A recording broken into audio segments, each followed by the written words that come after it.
In a time when people in this world are desperate for every drop of water, they are forced to go about their daily lives without enough water. How can they manage when they don't even have enough to drink? But, as always, the wealthy seem to escape such hardships. No matter what happens, they rarely face these kinds of problems. Big private companies have installed machines to extract water from underground in areas where there are still some reserves. This water is then supplied to the cities where rich people live, while poorer people are left to survive in villages with little to no water. Among these struggling families is the Holm family: the father, Ernest; the mother, Catherine; the older daughter, Mary; and the younger son, Jerome.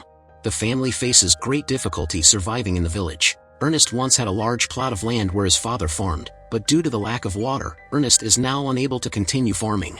Ernest had even tried appealing to the government, explaining that his land was still fertile and that, with access to water, it could yield crops, but no one believed him. Left without help, Ernest decided to try his luck by digging on his own, hoping to find water that could bring his fields back to life. With a good crop, he could finally ease the water shortage his family faced. One day, as Ernest was working in his field, two thieves showed up, intending to steal his water pumping machine. Ernest quickly arrived with his gun, and when the thieves saw him, they tried to talk their way out. They pretended to be strangers who had come from afar, asking for a bit of water out of kindness. At that moment, the thieves seize the opportunity and pull out their guns, aiming to shoot Ernest. But Ernest was used to handling such thieves on a daily basis, so, before they could shoot, he quickly fired his gun, killing them on the spot. The situation has grown so desperate that people are ready to kill each other just for water.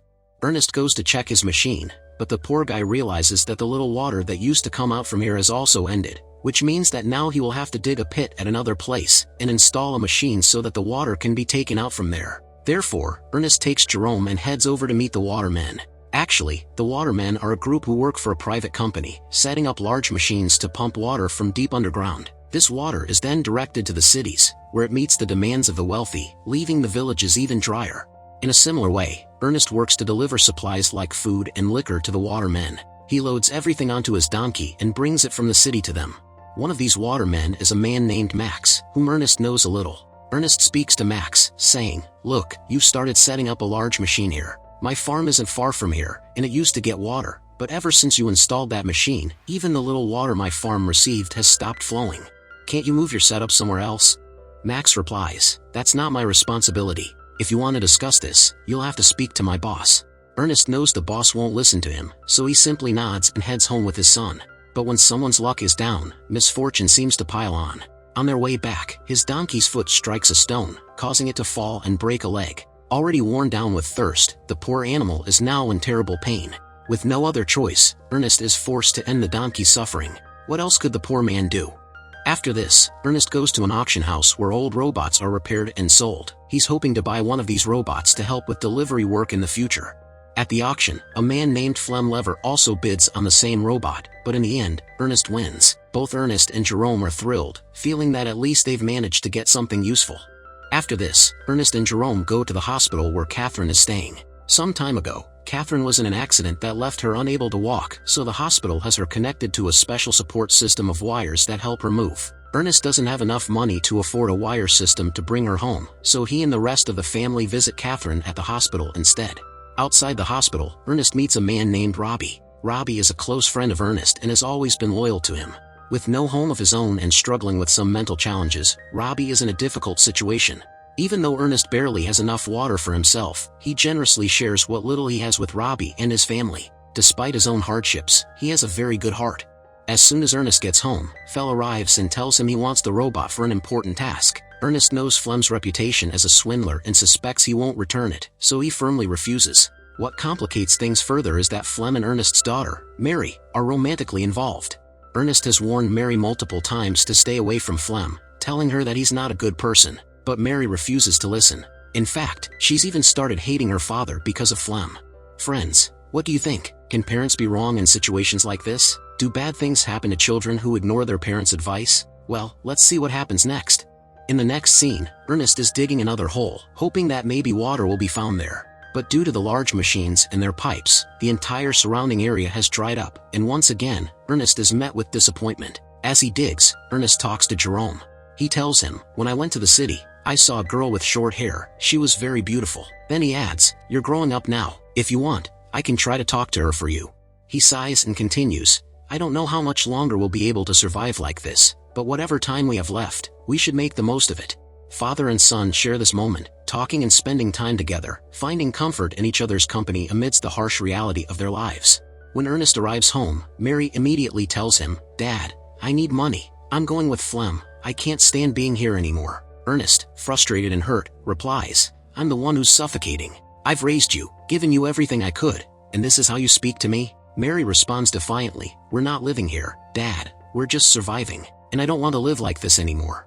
When Ernest realizes he can't change her mind, he takes drastic action. He locks Mary in her room and even nails the windows shut to keep her from running away with Flem. As Ernest is about to head to the city to get supplies, he realizes that the robot is missing. He immediately suspects that someone other than Flem is behind the theft. Ernest, now desperate for answers, heads straight to the watermen to ask if Flem had been there. But as soon as he arrives, Max and the other watermen attack him, beating him brutally. They accuse him of stealing their supplies, saying he took their hard-earned water and sold it elsewhere. Ernest, shocked and confused, defends himself. "What are you talking about? I came here to ask you if Flem brought my robot here, but instead of helping me, you're beating me up." Ernest quickly realizes that Flem must have stolen the supplies in his name, then taken them elsewhere to sell. Ernest finally breaks free from the watermen's grip and sets out to find Flem. When he tracks him down, Ernest's suspicions are confirmed. He sees that Flem is comfortably using the stolen supplies to enjoy himself, confirming Ernest's suspicions about who was really behind the theft.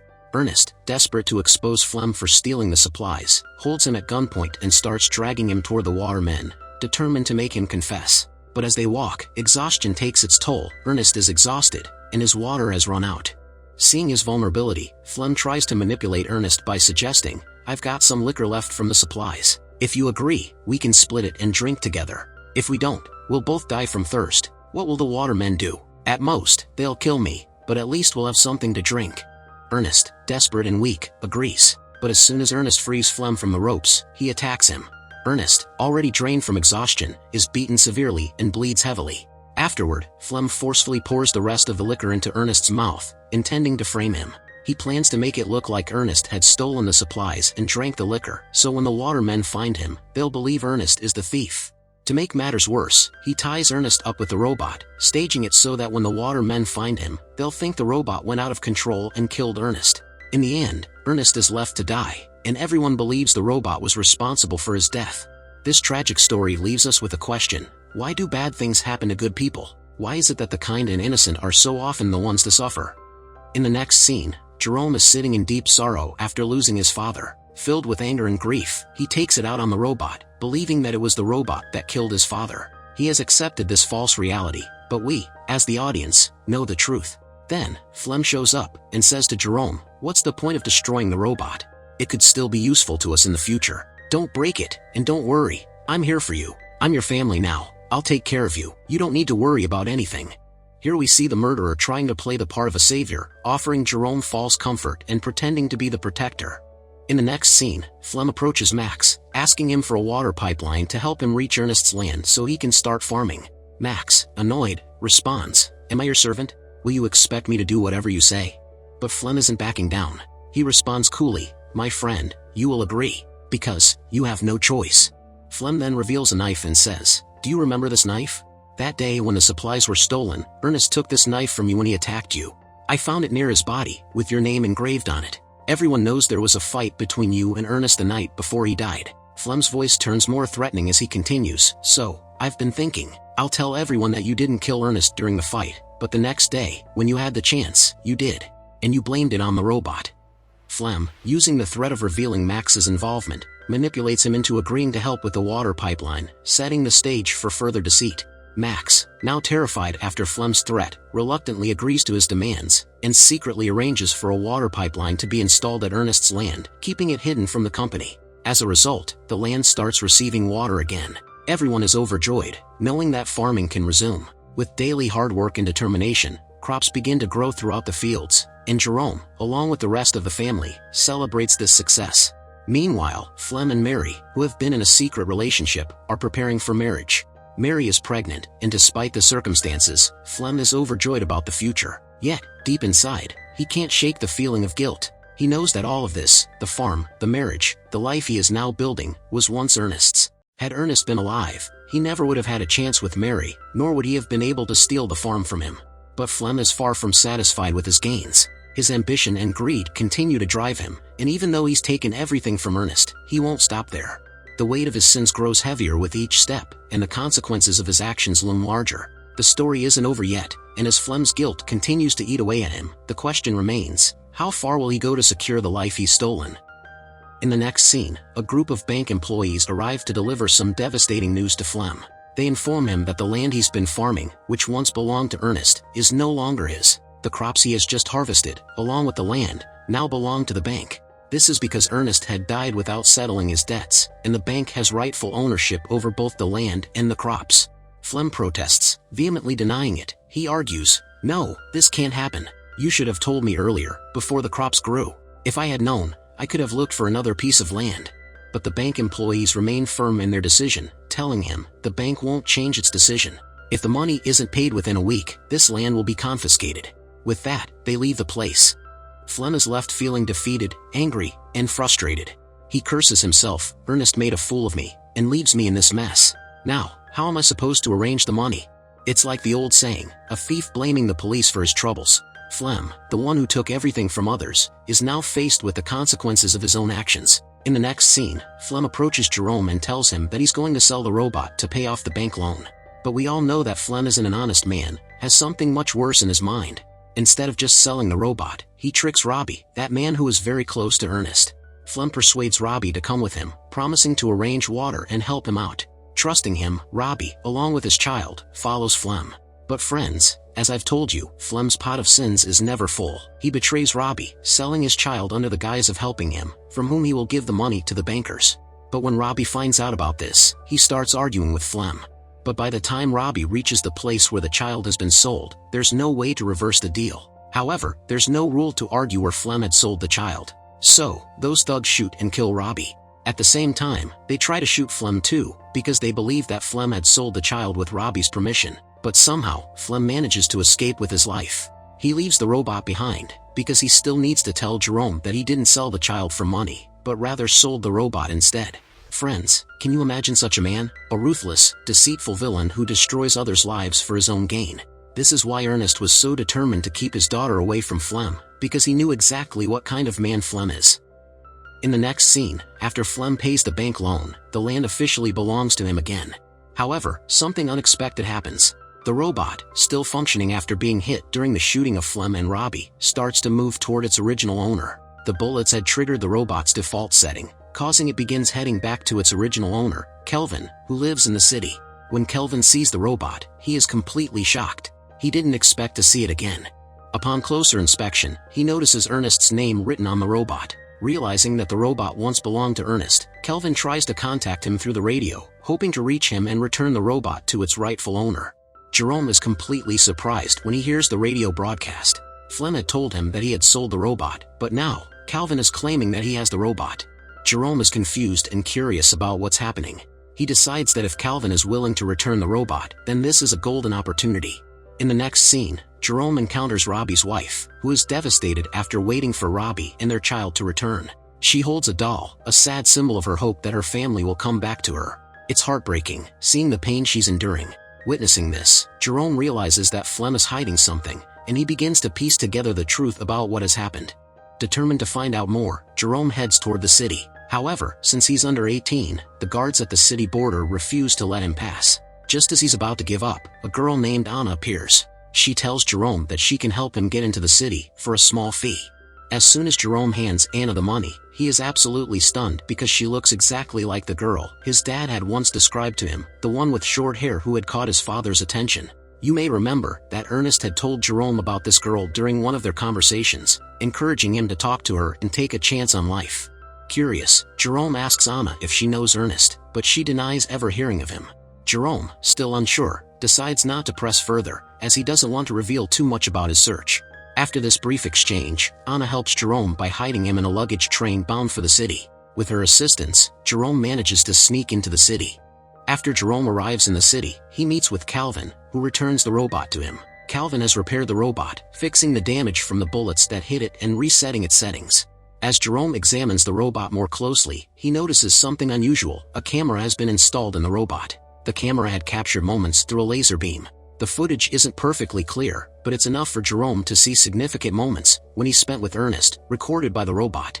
Among these recordings, there is a horrifying clip, a video showing Flem not just attacking Ernest, but killing him. The footage captures the moment when Ernest is tied up with a rope. Jerome is completely stunned by this revelation. He now understands that his father's death wasn't an accident but part of a deliberate, well-planned conspiracy orchestrated by Flem. This shocking discovery transforms his grief into a burning desire for justice, and Jerome vows to expose the truth.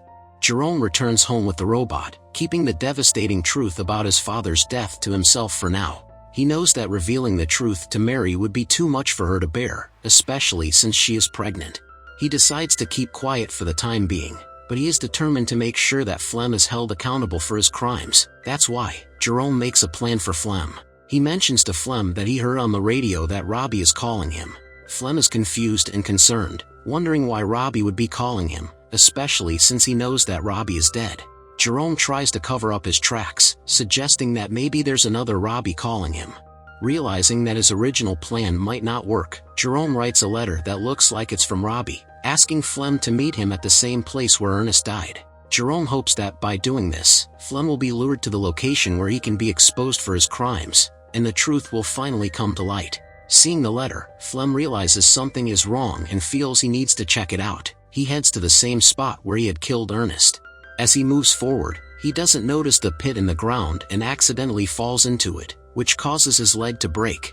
In his desperation, he tries to call out for help, but the situation has shifted beyond his control. Flem is trapped and writhing in pain. Just then, Jerome appears, gun in hand, his face twisted with anger and resolve. Seeing Jerome's fury, Flem's heart sinks. He understands that Jerome has uncovered the truth. The realization hits hard. The entire trap is set up by Jerome, and this is the moment where everything would come to light. Flem, in a last-ditch effort to save himself, tries to console Jerome, his voice tinged with regret and fear. He says, "Look, I am ashamed of what happened. Please forgive me. Think about Mary for a moment. I've taken care of both of you. If anything happens to me, Mary will never be able to bear this pain. Please, let me go." For a moment, Flem's words hang in the air, and there's a brief flicker of hesitation in Jerome's eyes. But deep down, Jerome knows that the man in front of him is not the one who has cared for him or his family. He has been nothing but a manipulator, a liar, and a murderer. So, without a word, he directly shoots Flem, killing him. Afterward, Jerome erases the robot's memory so that Mary would never uncover the truth. He doesn't want her to ever know what really happened. A few days pass, and Mary grows increasingly upset when Flem doesn't return home. Jerome then confesses that he was never a good person and that he ran away, leaving her behind. Hearing this, Mary becomes heartbroken and loses all love for Flem. In fact, she begins to hate him. Finally, Jerome quietly takes his revenge. Jerome and Mary start managing the house since they now own the farm. By selling the crops, they hope to gather enough money to bring their mother home from the hospital. So friends, with these mixed emotions, this is where the movie ends. If you liked the video and the explanation, please give it a like and subscribe to the channel. See you in the next video. Take care. And finally, thanks for watching.